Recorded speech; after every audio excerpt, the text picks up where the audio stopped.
तुम्हाला हे माहिती आहे का?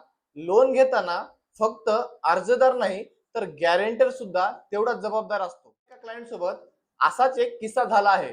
पुढील काही सेकंदामध्ये सांगतो. व्हिडिओ शेवटपर्यंत बघा, म्हणजे पुढे चालून तुमचं पण नुकसान होणार नाही. माझे एक क्लायंट आहेत.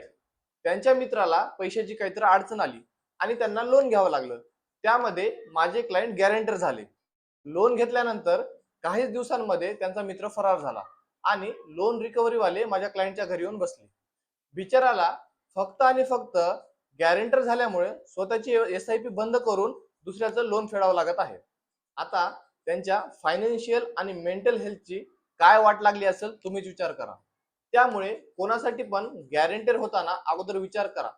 फायनान्शियल अवेअरनेस ठेवा आणि म्युच्युअल फंड मध्ये इन्व्हेस्ट करत असताना योग्य मार्गदर्शन घ्या. माहिती आवडली असेल तर लाईक करा आणि शेअर करा तुमच्या त्या मित्राला जो कुणाचा तरी गॅरेंटर आहे. थँक्यू.